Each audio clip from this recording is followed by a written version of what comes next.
What we figured out as a strategy there that's been really fun, actually, is we've started to brand ourselves, the way we act, the way the company looks, the way the company thinks, the way we communicate around this idea of make steel sexy.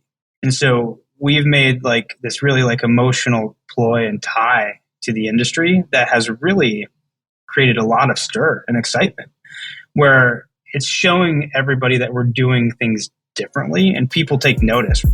Let's discover the Cleveland entrepreneurial ecosystem. We are telling the stories of its entrepreneurs and those supporting them.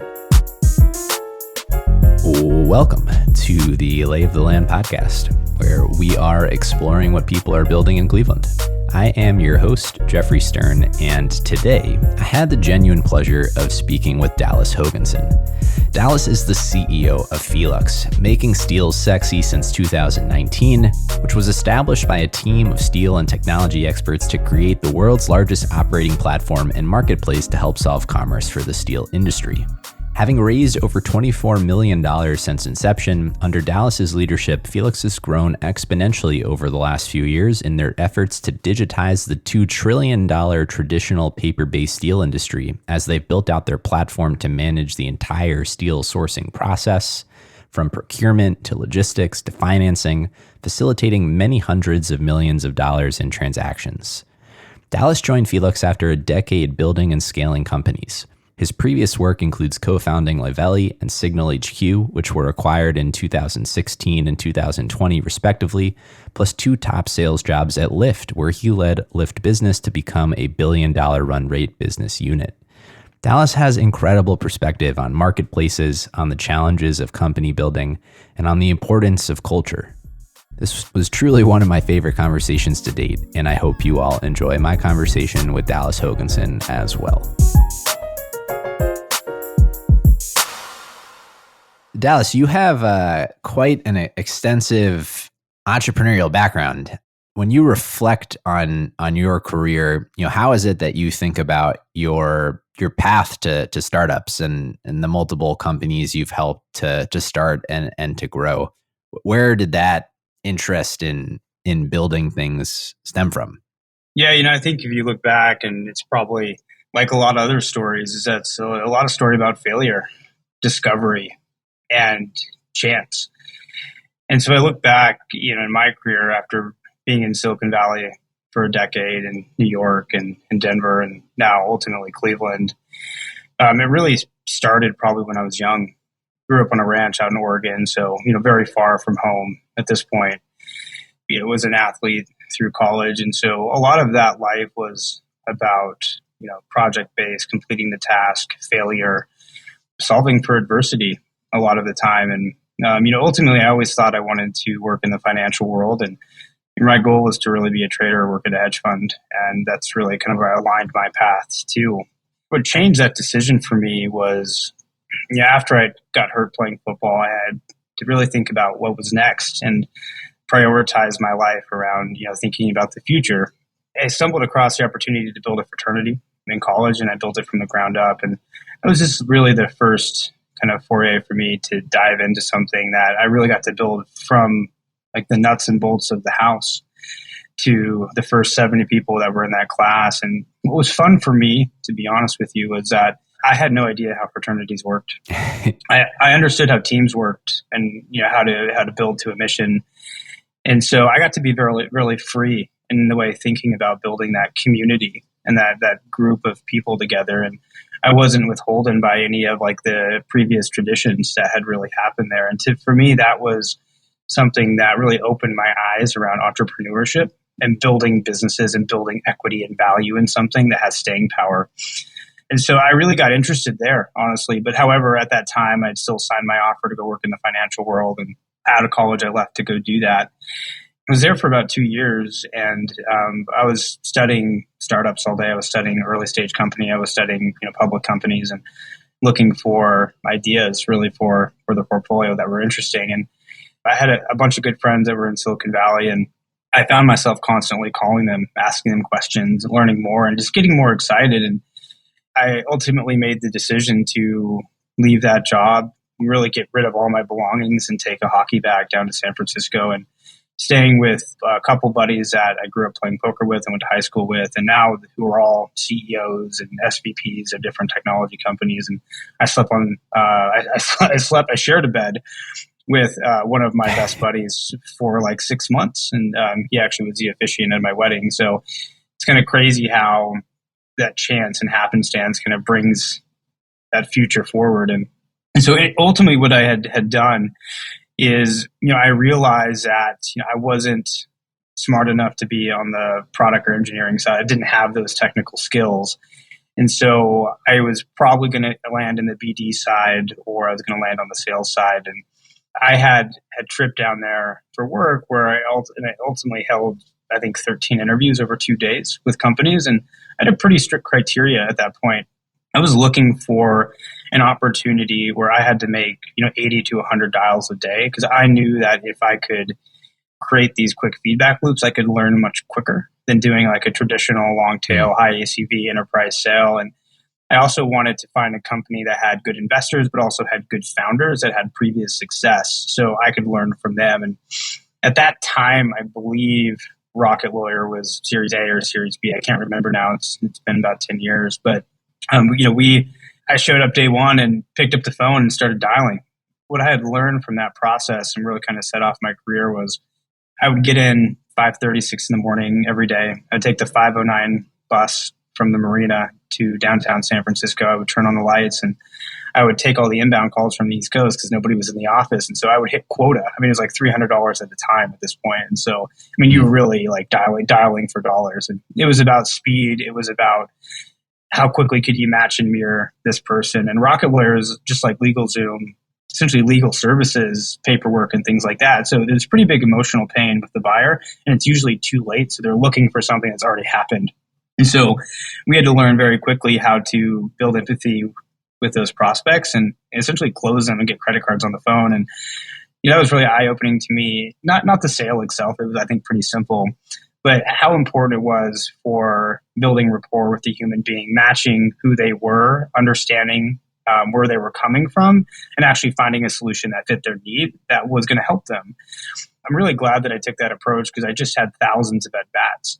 And so, what you asked me is how that it ultimately led to like the future of my career was because I had hit quota every day, but before noon, I would get on LinkedIn and I would message founders, CEOs, business leaders, and things like that on LinkedIn every single day. And what I got really good at was understanding like the business model of their company. So I would ask questions that were like smart. And so, for example, like we were a heavy inbound team, and what I would be asking is like, hey, here is our model. I see that you guys have a transactional sale as well. Here's things I'm thinking about. I'd love to sit down with you at lunch, talk about like what you found top of funnel that's interesting that might help accelerate what we're doing here. And so I was being very pointed with my questions and doing my homework.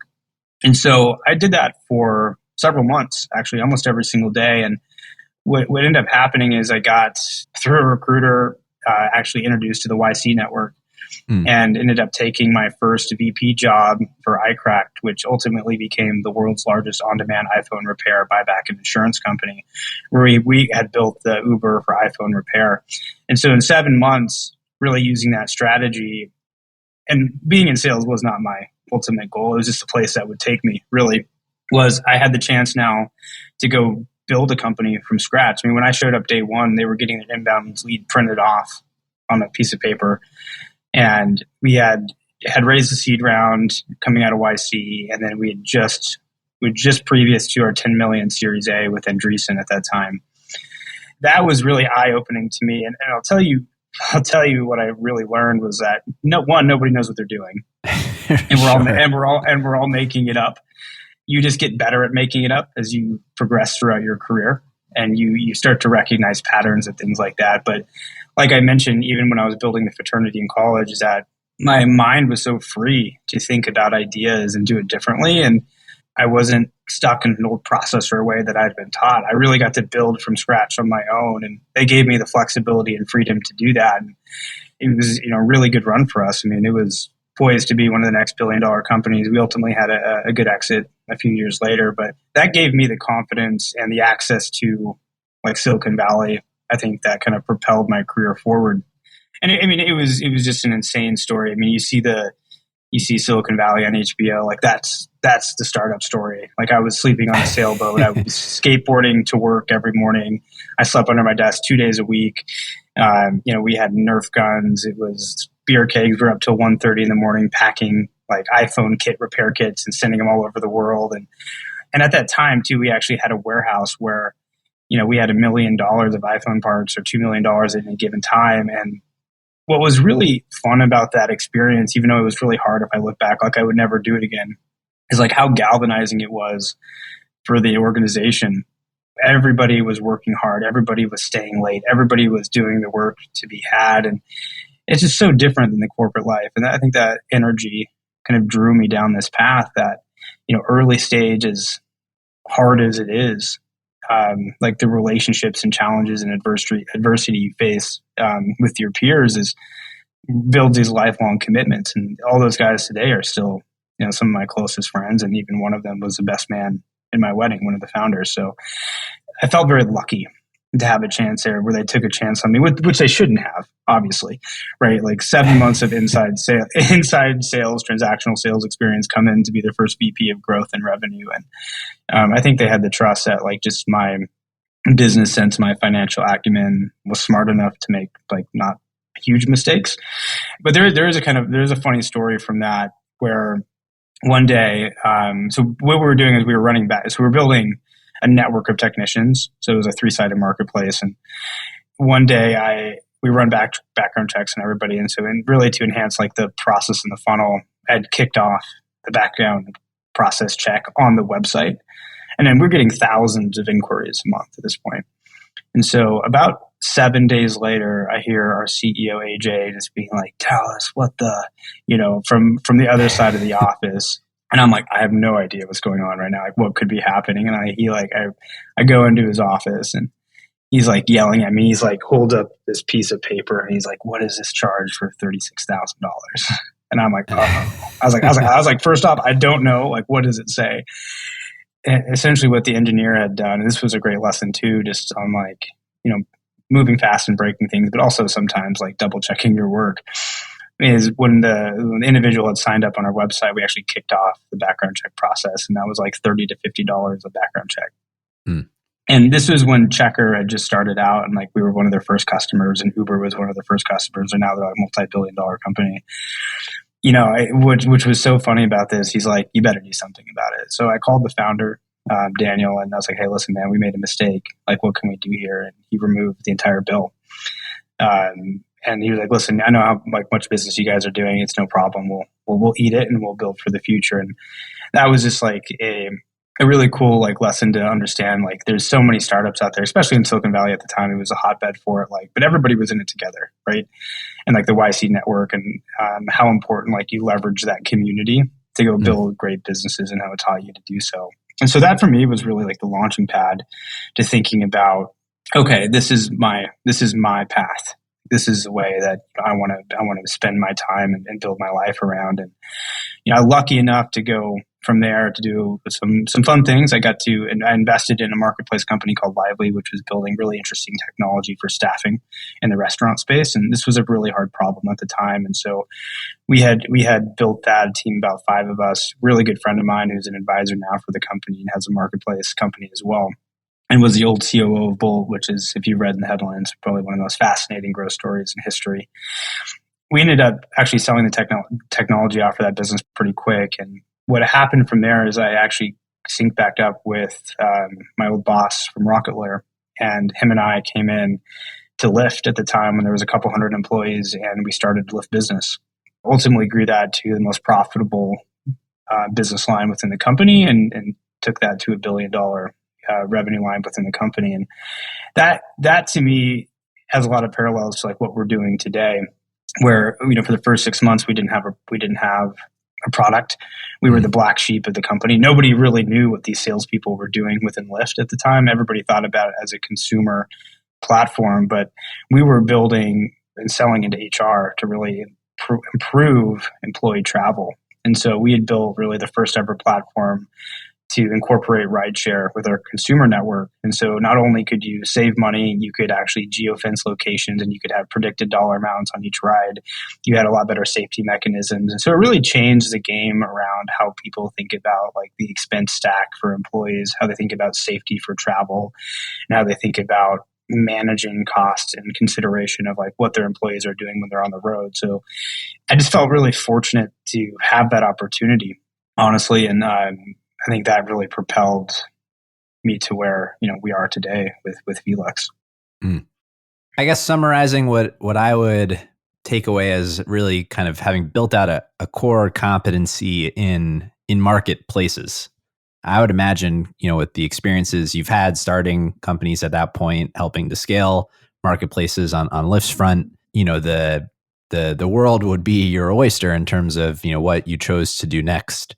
And so I'd love to hear about, your thought process of why choose to focus on this industry, which you have in particular, and, just a little bit about the kind of founding, if you will, for Felux. Yeah, absolutely. So, after the Lyft stint, I was pretty burnt out, and I wanted to build a lifestyle business, actually. And so, a couple of buddies and I, we actually bootstrapped a company called Signal HQ, which was really one of the first companies thinking about intent data for sales individuals. And so we had leveraged some really interesting data sets from a partner of ours, Bombora, which is one of the leaders in intent data. And we had built a technology platform for account executives and SDRs. And we had this incredible tool where we called it God mode for the internet, where we could really see what every individual business was searching for. We ended up bootstrapping the business and had a Fortune 500 company, 20 other customers, like right out the gate. And so we're like, oh, there's something definitely here. The intent was never to raise capital for the business, but I think ultimately what ended up happening is that I think the founder relationship wasn't great, and we decided to kind of wind down and sell the business to Bombora. And so that brought me to, okay, I do want to do a venture-backed business. I want to do something that is big and is worth 20 years of my time. And so like my framework out the gate was pretty defined coming into early 2020. And so I'd written down on a piece of paper, where is venture capital poor and where is private equity rich? And then my thesis really was around where are really long tail fragmented markets that have poor buying experiences or low NPS scores for the buyer. And where can we verticalize technology in that space? And it's got to be a multi-billion or hundreds of $billion market. And so, I started out in cold calling really all these unsexy spaces, just trying to learn and understand what these businesses were doing, where opportunity was. And funny enough, like I have a huge poker background, and a lot of my friends are still professionals today, but I had ended up speaking to a guy I played poker with and ran a steel service center in the Northwest. And my aunt had worked in the industry for 40 years. And I called them and I just said, how does this work? Like, walk me through how a dollar flows through this business. How do you manage your customers? How do you manage supply? What does the industry look like? And to be honest, it was kind of like, oh shit, like this is how it works. And it was eye-opening to me that this was still taking place. Now, I probably shouldn't have been surprised, but I was like, okay, there's something here. And I think this is where opportunity meets like preparation really was. I actually had received a phone call and an email from an executive recruiter that I spent a lot of time working with at Lyft. And he would call me a bunch around marketplace companies and want me to talk to founders and things like that. And so, like you said earlier, I've always been kind of known as a marketplace or community guy because I built a couple community-based companies as well. I'll never forget this. He's like, listen, hear me out. Don't hang up the phone, but I want you to talk to the CEO of a steel company. And honestly, I was like, okay. I was like, why? And then I originally thought he was going to be like a 70-year-old guy that had like a young kid that was like, I got a technology idea. Like that's what I thought I was going to walk into. And to be honest, like I didn't really do any prep. Like I just was like, I'll take the call, see what they're doing. I'll see, if I can make introductions or be helpful. But I didn't really think too much of it. Like hindsight, it's funny how the timing aligned and worked out with what I was searching and building around. That's when I got introduced to Todd Lebo and Chris Day. So Todd Lebo is the CEO of Majestic Steel, which is one of the predominant flat rolled carbon service centers in the United States. And I think Todd is one of the leaders in entrepreneurship in the country and in the city of Cleveland himself. And where I really fell in love with Todd was that his ambition and vision was so clear. Like, he was so passionate about what could become of this industry because he's been in it for the last 12 years as a CEO of Majestic and has really transformed that business to be an innovator in the space. And, what I found my skill set to be really excellent at is not exactly like the 0 to 1 or the 0 to a half, but like the half to 100. And I was like, oh, you understand the supply side of this industry. You have relationships. You're the person that's on Bloomberg. You're the person that's on CNBC. You're the person in Washington thinking about policy. So like, your fundamental understanding and knowledge of the space is something that could take me 10 to 15 years to get any credibility in, but we have that day one. And in industries like this that are so opaque, that are so old, like old school boys clubs, that's important. That is an important part of the scorecard and the rubrics that you have to check that box to get in. If not, they don't let you in. And what ended up happening was they had started the company in 2019, had about 80 or so customers, had done about 10 million in GMV. But it was two steel guys building a really complex and solving a really complex technology and data problem. And so, my thesis and what I came back to them with is like, hey, I believe in your vision. It aligns with what I want to go do, but how we execute on it is a little bit different. Really, I thought in order to kind of own this world and bring this offline industry online, and I think it's the largest offline industry that might still exist today. I mean, it's up there. Yeah. Is that we have to build the largest data graph in the world and normalize the taxonomy. So we have to be the system of record of language, so we can build the matching algorithms and we can build the technology to facilitate the movement of goods. And I'll tell you, like, very plainly, like, we're not ever going to be a brokerage house. Our goal is to have a piece of every single piece of metal that's ever moved in the world. So whether that's insurance, whether that's finance, whether that's shipping, whether that's warehousing, whether that's our own asset-based carriers, like, we want to move every piece of material in the world, probably outside of China, just given what that market's like. And that's still a $2 trillion market that exists today. And we're the first technology platform thinking about that in the space. So at that point, you found something at the intersection of this Venn diagram of, your thesis, right? A highly fragmented industry with low NPS, with, someone who has that industry expertise already working on kind of a vertically integrated, Keith Rabois-esque solution to this kind of problem. The thing that I want to maybe start with here is, I love this idea of entering what is obviously such an enormous market, right? Where obviously steel is incredibly significant. And in the face of a market that big, I'm wondering how you came to this idea of a vocabulary, right? Creating that taxonomy, a language as the first product. Like, how do you go about figuring out where to focus? Because obviously there's, endless problems you could try and potentially solve in a space that big.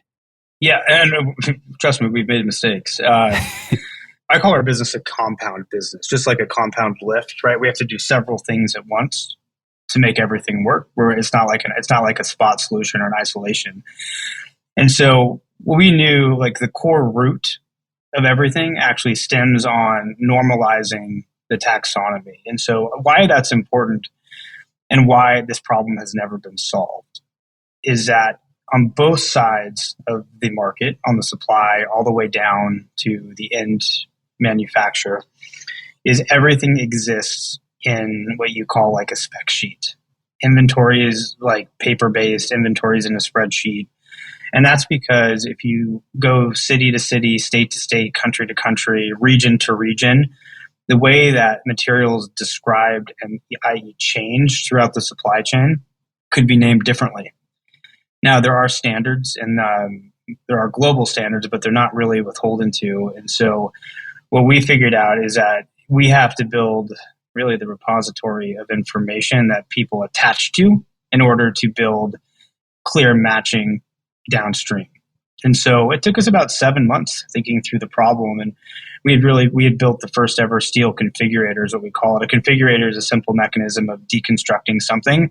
So like it has pieces. So like if you're putting a t-shirt online, like it's a medium, like you configure it to be a medium. So you sell the medium online. It's the same thing we do with flat rolled carbon or whatever type of steel that we ingest onto the platform. And because of that, we now know and track and build every single supplier is in the country, their capabilities. And now we're starting to digitize their inventory. And so we can give them digital storefronts and help them get broader digital distribution. Because like I said, it's important for us at this point. We want to be a part of every transaction. And the only way to do that is kind of build the tool set and the on and off ramps to the distribution highway. What we ended up learning, and I'll talk about like a lot of the mistakes here, is if you think about a marketplace, it's a cold start problem always. Like you need two sides to make a market work. And it's typically the hardest part to figure out. Now, we started in 2019 and 2020 really thinking about and isolating around the supply of the steel industry. Now, some of the facts about the steel industry that are still remain true today, but COVID did help accelerate this, is most of the industry is older white men. The last technology they had brought in, it maybe 15 to 20 years ago, very legacy generated ERP systems. And they didn't have a clear way to use data or a clear initiative to like buy technology. It was a very foreign concept to spend hundreds of thousands of dollars on technology. And also too, we went into the frothiest steel market in history over the last 2 years, where most of the steel guys didn't have an incentive to change. And so I think we spent a lot of time thinking about like, how do we change the mindset and outcome of that industry? But what we realize actually is the demand side of the large manufacturers. Pricing is so opaque. Inventory levels are opaque. The way finding and sourcing new suppliers is almost impossible. It takes months to years sometime. Establishing credit, getting visibility into your shipments, right? Automatically matching with the right supplier. All of that stuff didn't exist. And so the real pain actually existed on the buy side, which we talked about earlier, like the Keith Rabois-esque business model, which is long tail, low NPS. And once we figured that out, like everything just clicked. And, Tesla was our first enterprise customer, and we work with some of the largest Fortune 500s. And now we're talking to the innovation officers of Toyota. And so like what we're finding that is that the pain on the manufacturer procurement side is so great that they're going to spend hundreds of thousands of dollars a year to use our procurement platform to get access to our supply side, to also get access to distribution and RFQs in the spot market. So we really struggled with this for a year and a half, trying to figure out like what's that growth loop or hook or hack that we can do that accelerates the nodes of this marketplace, so we get to economies of scale much quicker. I think we feel really fortunate that like we're the first ever people building verticalized, essentially procurement software for the industry, and that creates stickiness, and it also creates a large competitive moat because like you don't rip out ERP systems, you don't rip out core supply chain software very quickly, and it removes us from ever being a brokerage too. So like we're always fighting for every transaction they do, and that we're not stuck just doing their next one. How much did you find that your tabula rasa, clean slate, beginner's mind carried with you into this new space? How encumbered is the industry by the traditional, proven, perhaps anachronistic ways of the way that they have done things? And how have you kind of thought about that this time around? Yeah, it's actually it's a question that makes me laugh because everything you said is so true. Like they're really stuck in their ways. And so what I figured out was, okay, well, if we have a saying internally, we're going to meet the customer where they are today. So they may be 6 months away, they may be 10 years away, but we're going to meet them where they are. And what we figured out as a strategy there that's been really fun, actually, is we've started to brand ourselves, the way we act, the way the company looks, the way the company thinks, the way we communicate around this idea of make steel sexy. And so we've made like this really like emotional ploy and tie to the industry that has really created a lot of stir and excitement, where it's showing everybody that we're doing things differently, and people take notice, right? Because what we have found out is, well, most of these guys are going to retire in 4 or 5 years, and they're like, you know what, I'm good. Like, I don't need anything else. Like, we're fine. And but they respect their tradition, and everybody is looking for new ways to actually like carry on what the steel industry is. Like, it's going to be hurting from a talent perspective. The diversity, the age gap here is a real problem. And so what we have found is that we become like a trusted advisor and partner, and really like the energy, like the youth movement of the industry. And that's opened like every door for us, actually. And that's not even starting with the product. Like, we always wanted to be a product-led growth company, but we realized that we need to meet them where they are. We need to, sometimes help reset their passwords. We need to sometimes help them do the transaction and get on the computer with them. Sometimes we have to buy them a computer. Like, that's a real thing. And so we took that approach, and here was the outcome, which has really been a great outcome for us, is people don't talk about Felux. They talk about the people's names at Felux. How's Grant? How's Lydia? How's Carolyn? How's Dalton? Right? And so our customers talk about the people internally, because we're doing everything we can to show, listen, we're not here for a transactional moment. We're here to build the future of what this industry we think can be. And so we've treated our relationships like that. And that once we figured out that, hey, listen, we can let go of the past, we can let go of the industry norms, and we can bring an energy to here that's different, that has changed everything for us as a company. Yeah, the making steel sexy, which I'd love to chat a little bit more about it as well. But I think the whole idea that meeting your customer where they are and helping them along that journey.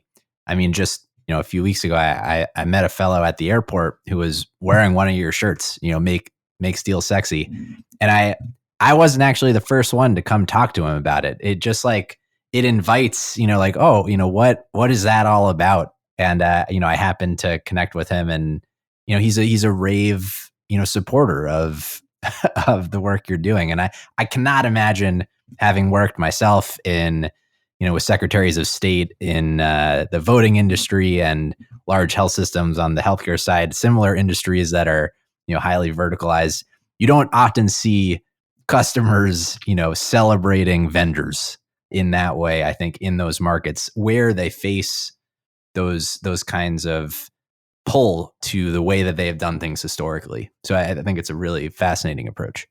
Yeah, I appreciate it. I mean, it's funny you say that I've probably received like 6 or 7 texts from people saying, "Hey, listen, I see your Make Steel Sexy t-shirts out there," which obviously, like, we didn't know what it was going to do or how it was going to take off. But I mean, we give hundreds of those shirts away. Like, our competitors want them, our customers want them. And like, we get requests all the time. We actually built a hackathon at makesteelsexy.com store where people can buy them too. And like, we get orders. And like, the joke in the beginning is like, we were a kind of like a pro consumer based model. Like, in the beginning, we were giving away and doing the transactions for free. Like, some of our first revenue was from selling t-shirts. And so like, are we a t-shirt company now at this point? But I mean, to that point is like, we have a very curated approach to this, and it's important to us. And we put a lot of time thinking about it. At our conferences, like, we have a huge conference coming up. I mean, we're not doing a booth. Like, we're doing a lounge. We're having a cigar roller that has like branded Make Steel Sexy cigars. We're having like matchbooks. We have playing cards with steel facts, right? We're not giving out pens. We don't have like a simple backlit booth. Like, we try to create and invest in experiences for our customers and our vendors and the people that they work with, because we believe inherently here at Felux that if you can build like an emotional tie and bond with that individual, that goes much farther than business. And like, that's what we want to build the foundation of our customer relationships off of. And we did the same thing at Lyft, to be honest with you. We had a very simple strategy the first year where we want to get to text and hugs with travel managers. That was our strategy. Uber was, making thousands of phone calls a day, and they were kind of the bad guys in the space. But because we cared, we showed up, we knew them, we knew what they cared about, and as people, I mean, we took away 11% market share in our first year building that business with that simple strategy. And I think that's something that's missed a lot of time today.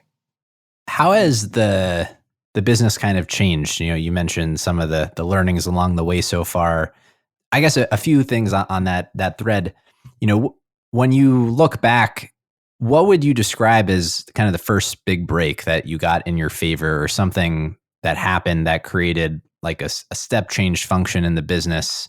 Is that figuring out, that you need to perhaps start on the demand side instead of the supply side? How has it evolved from there? It's interesting. So when I took over the business in 2020, I think it was, yeah, about 10 million in GMV on the platform, and now we're about 600 million 2 years later. And that makes us one of the largest marketplaces in North America and in the world. And yet, like, we had to feel like we weren't succeeding up to our full potential. And we're like, how do we unlock this market? What do we have to do? Like, banging our heads against the wall. And the real break actually came with working from Schneider Electric, one of a Fortune 500 company, one of the largest companies in the world. And what we started to figure out was that there is a very complex procurement process that happens to establish contracts with some of the largest suppliers in space. And they're spending millions of dollars with consultants to try to solve this. And we figured out that most of the people in the procurement side were pretty new to managing the steel supply chain and really didn't have any historical data or context, didn't know the market, didn't know how to buy against the market, how to hedge against it, how to forecast against it. And a lot of times they're building or buying thousands of SKUs for all of their products. And so the stakes were incredibly high. And so we spent a lot of time with Schneider helping them analyze, build models, look at cost savings, source new suppliers, and built technology and product around it. And so the real big break and hook for us was realizing that, hey, the actual unlock for the marketplace starts on supply. That's one of our main key on-ramps to distribution. And for example, like with Tesla, we pulled in a supplier that had been trying to get in there for 10 years and we walked them in the door day one. And so it automatically created this pull mechanism to the supply side. So, we are really focused on the enterprise procurement side of it first. And we were focused on top line growth of the marketplace first. And I think the big unlock and learning there was, and now listen, the venture market for the past 13 years really allowed us to do that, where you could raise a lot of capital and you're expected to grow top line fast because you'll figure out revenue later. Like, that was the model. That's why valuations were so crazy that everybody was raising 8 to 12 months apart. And we were in the same boat. We were we grew 4,500% year over year from 20 to 21 and 22. And so we were on those metrics, but what we really cared about is how do we establish quality revenue and how do we build these moats so we have long-term relationships, long-term contracts, create pull mechanisms in the marketplace where they're doing that organically and we don't have a bunch of acquisition cost around it.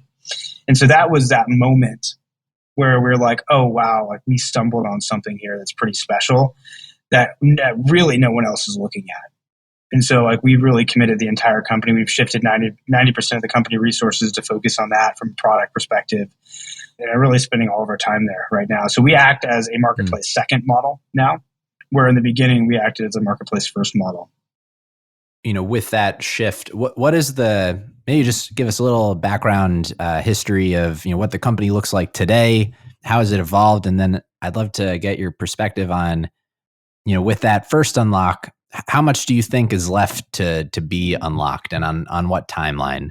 It feels like, it's in the early days here, but what are those things that are going to drive the business going forward?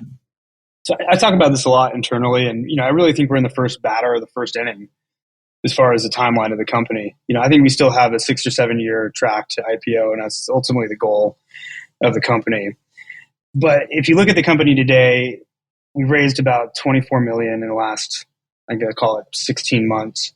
We raised our seed in May of 21 from 8VC, Expa, Lightbank, and some other angels in the space. So we actually brought in some strategic capital too from the scrap market, from the steel market.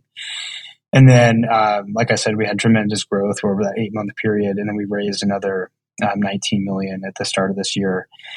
That was all based on the marketplace first model. So the team today is about 36 people. And our original headcount model was up to about 50. And we actually slowed that down just given kind of what happened in the venture market, what happened on the macro perspective today, where we're being really conservative with cash and have about 3 years of run rate.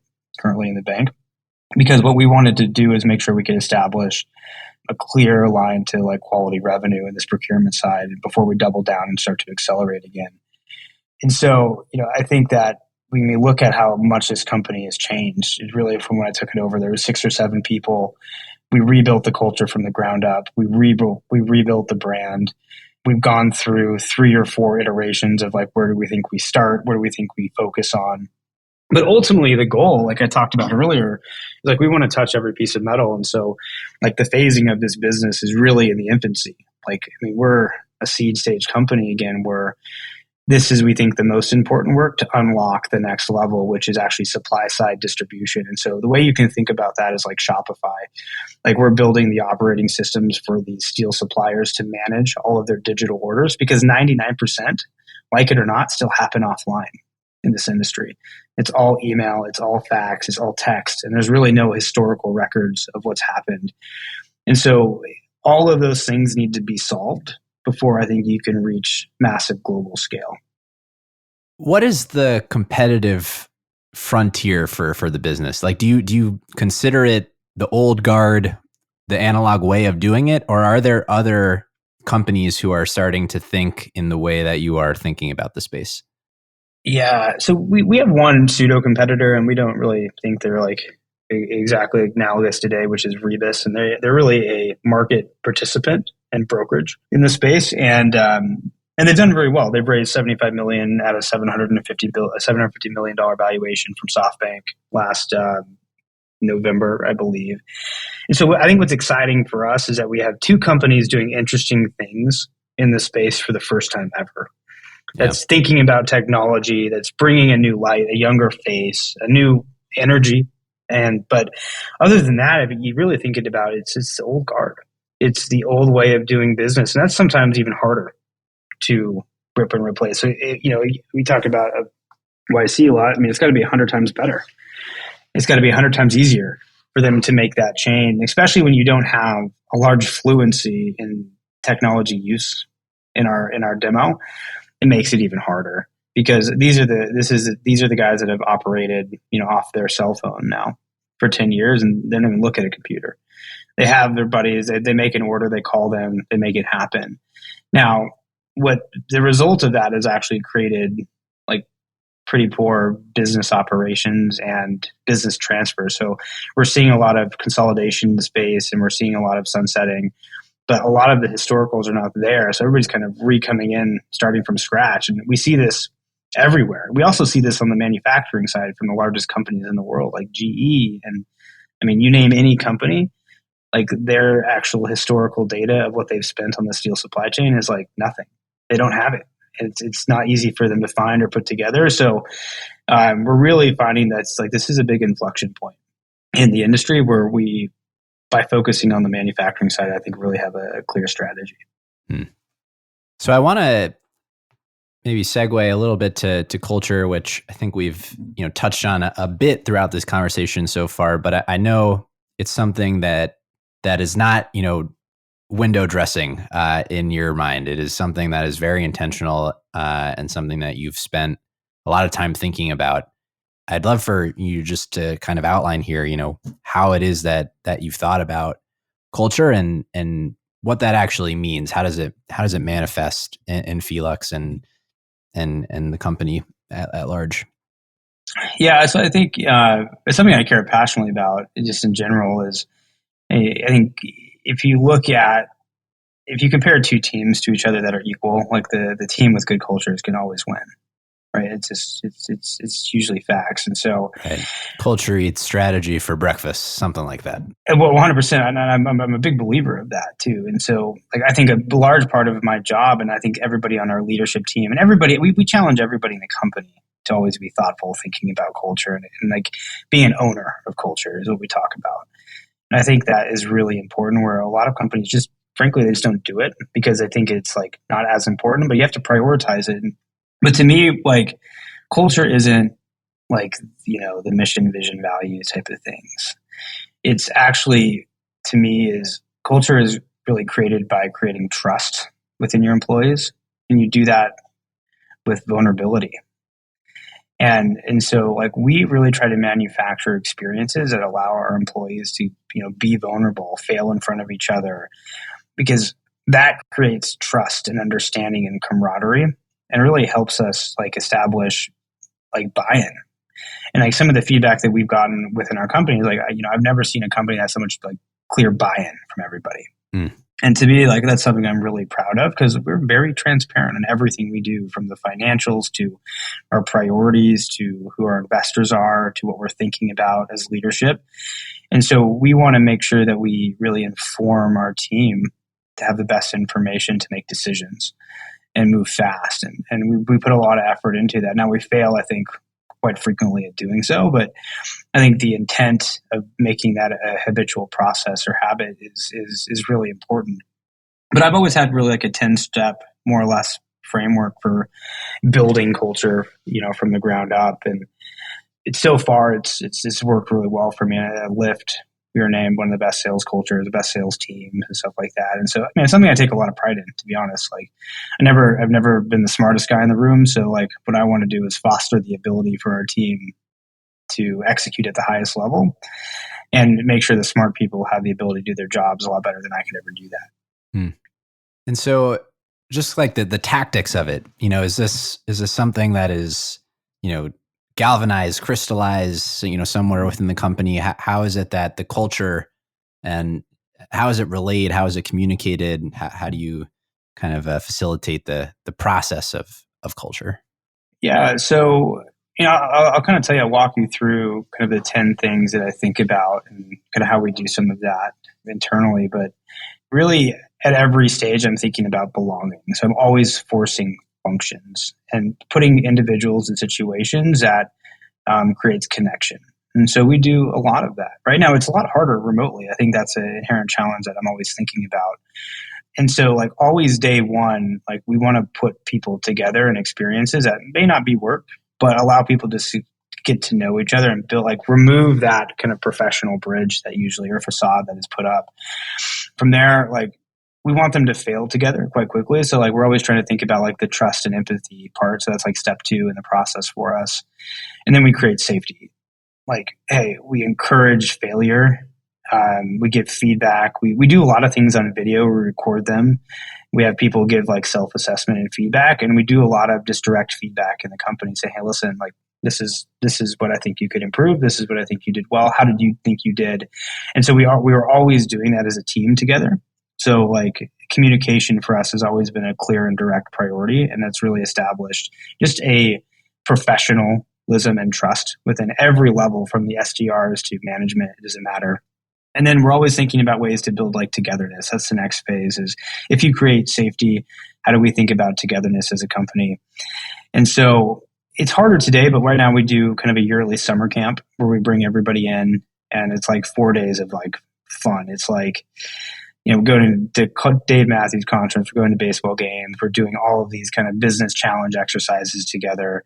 We have, I think, like we can make up like 3 professional bands in our company at this point. We have so many good musicians. So we have, in the office, there's guitars and there's like mics and stuff like that. So people are like singing and, playing games and stuff like that. And once we have created this group of like friendly people that really like each other and like have trust in each other, we start setting standards. This is like, I think Bill Walsh is, one of my favorites at this, and The Score Takes Care of Itself, which is obviously one of my favorite books. But we really said, hey, this is the Felix way. Like this is the standard at which we operate, and this is like the standard that we expect you to operate at. And that really creates the accountability for the team. And so like everybody feels really accountability for like the jobs to be done that they have. And so I think that comes after you're able to create, for lack of better words, it's like locker room feel. And that's how our company feels internally. Like you go into a locker room, everybody's buddies with each other, everybody's talking, joking, but everybody's very serious because like they have high standards for how they execute on their job, and they hold themselves accountable. And so once we can get to that phase with culture, we're really about autonomy. And so we think about planning and strategy where we give everybody the ownership of that output, where they know exactly what they're impacting.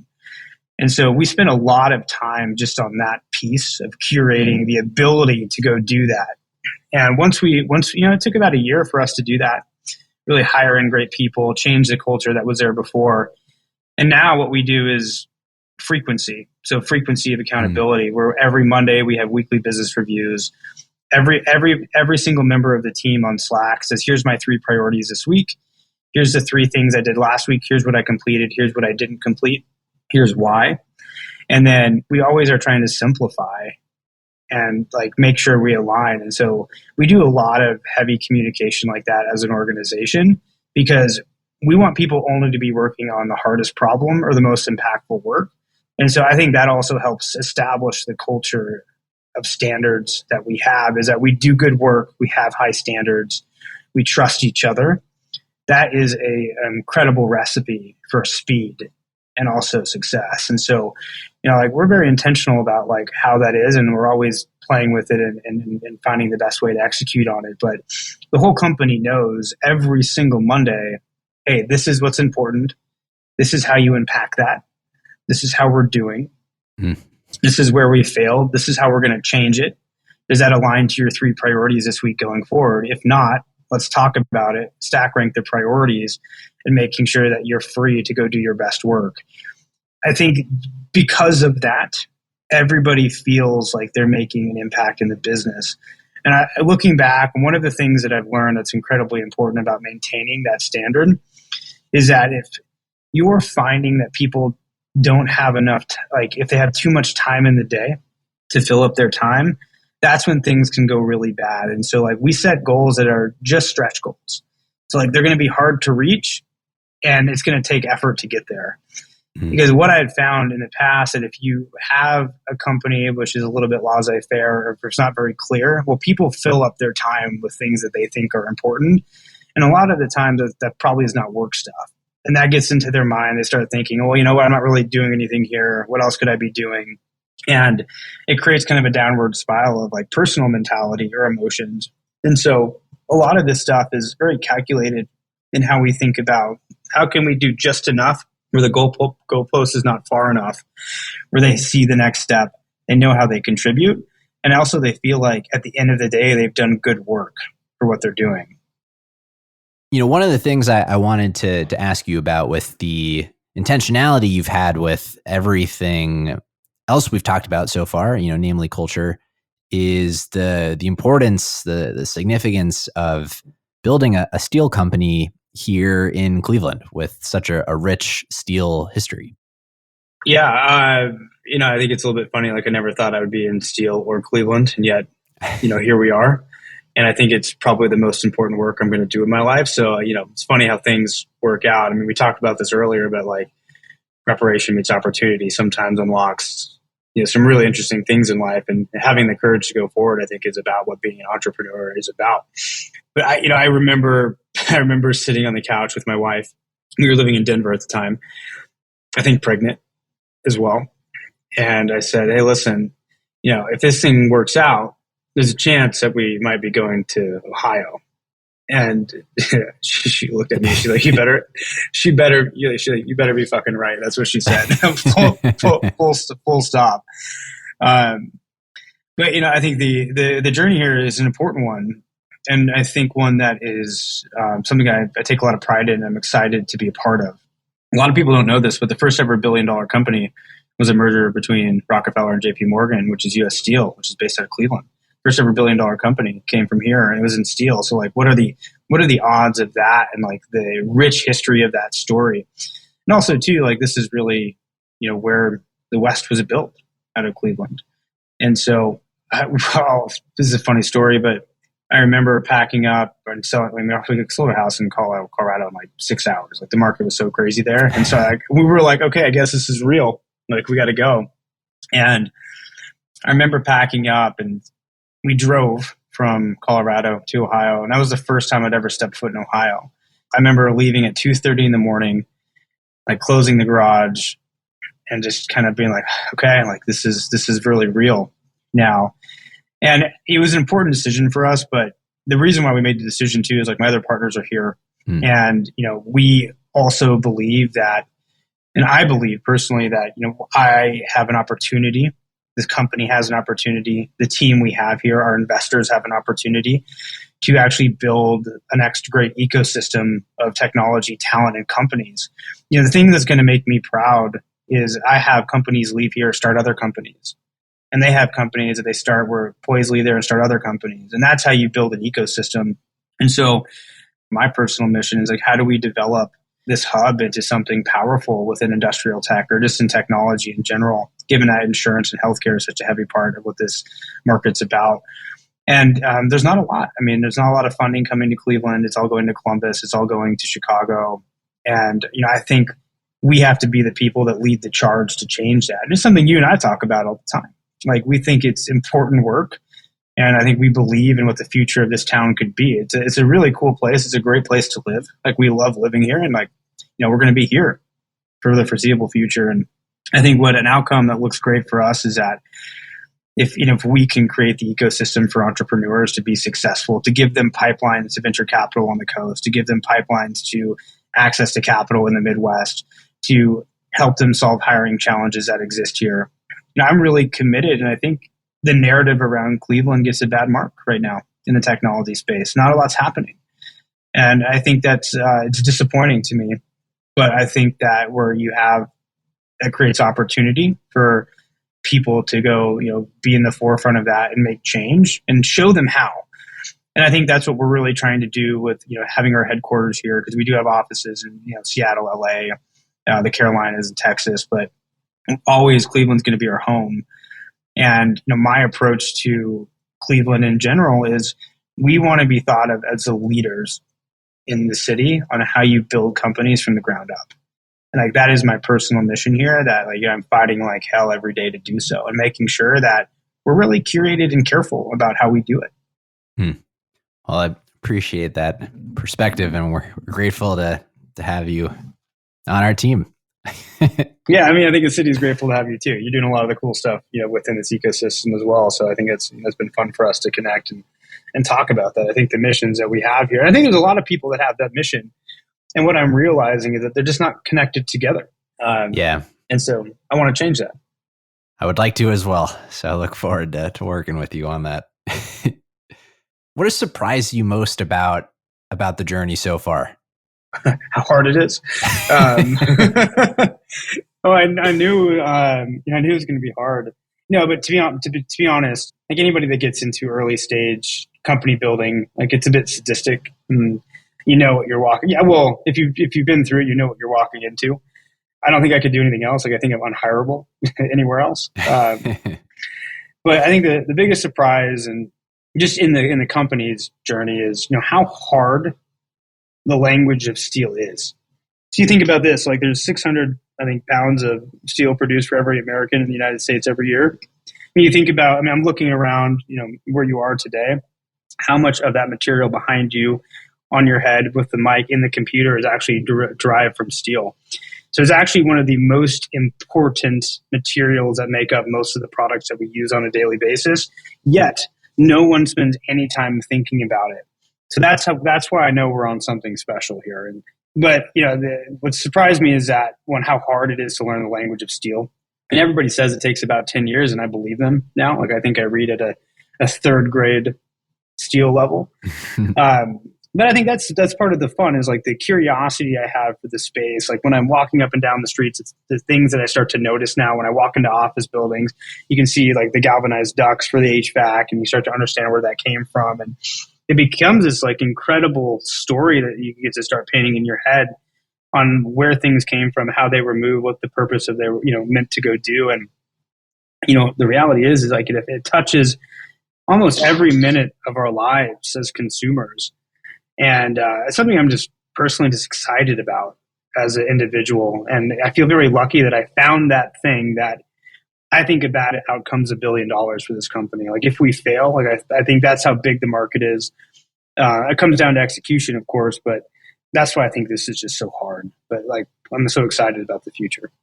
Yeah, no, it is exciting. And it's also a fascinating idea. I think when you build the vocabulary and gain the literacy, how a lot of things you may not have noticed become very visible and obvious when you know how to talk about it.